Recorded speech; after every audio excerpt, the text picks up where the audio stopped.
Building కూలిన ఘటన విచారణలో అనేక అనుమానాలు వ్యక్తమవుతున్నాయి. బిల్డర్ రాజకీయ పలుకుబడి కలిగిన వ్యక్తి కావడంతో కేసు పక్కదారి పడుతోందంటూ ఆరోపిస్తున్నారు బాధితుల బంధువులు. నాడు హడావుడిగా ప్రభుత్వం ప్రకటించిన సహాయం ఇప్పటికీ చేతికి అందకపోవడంతో ఆవేదన వ్యక్తం చేస్తున్నారు.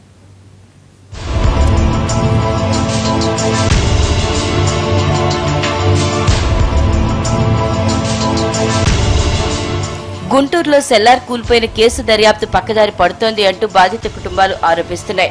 బిల్డర్ రాజకీయంగా పలుకుబడి కలిగిన వ్యక్తి కావడంతో అన్ని స్థాయిల్లోనూ మేనేజ్ చేస్తున్నారన్న విమర్శలు వెలువెత్తాయి. ఘటన జరిగిన రోజు నిందితుల్ని అరెస్ట్ చేస్తామని హడావిడి చేసిన పోలీసు అధికారులు అరెస్ట్ చేయిస్తామని బల్లగుద్ది మరీ చెప్పిన రాజకీయ నాయకులు ఇప్పుడు ఆ ఊసే ఎత్తకపోవడం పలు అనుమానాలకు తావిస్తోంది.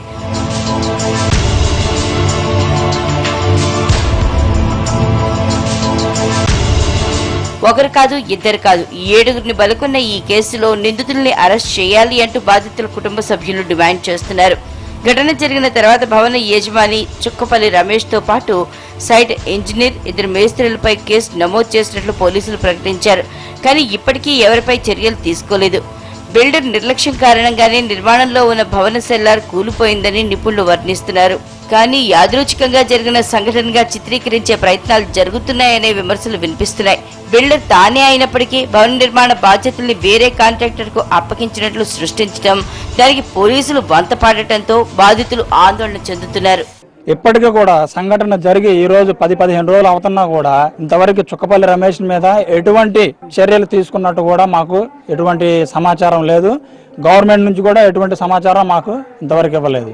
కేసుని గవర్నమెంట్ మాత్రం నీరుగార్చే విధంగా బాధిత కుటుంబాలకు న్యాయం జరిగే విధంగా జరగడానికి ఏ విధమైన చర్యలు తీసుకోకపోగా ఈ కేసును నీరుగార్చినందుకు పత్తిపాడు స్టేషన్ నుంచి ఎస్ఐల్ని, కానిస్టేబుల్ని ఇక్కడ పంపించి గొట్టిపాడు గ్రామంలో ఈ యొక్క కుటుంబ సభ్యుల మధ్య ఎటువంటి వ్యవహారాలు జరుగుతూ ఉన్నాయో తెలుసుకోవడానికి వాళ్ళని మా మీద నిఘాకి పంపిస్తుంది. నేను చనిపోయిన అబ్బాయి బావని, అంటే చనిపోయిన తర్వాత వాళ్ళు నష్టపరిహారం ఇచ్చారు. కాబట్టి 10 lakhs అందినాయి, తగ్గిపోయేంతవరకు అందలేదు. దాని గురించి రెస్పాన్స్ లేదు.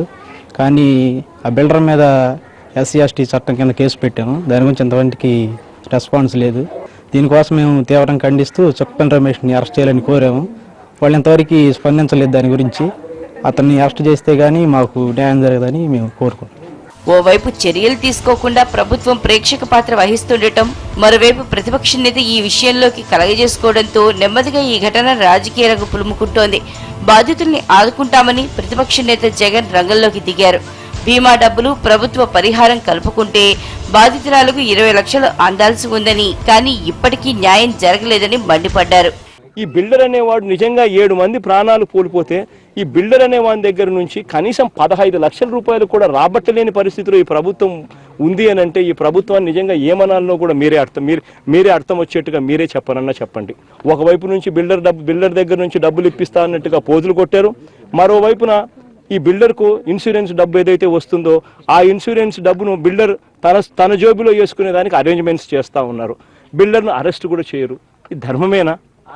నిజంగా ఈ పేదవాళ్లకు నిజంగా భరోసా లేదా?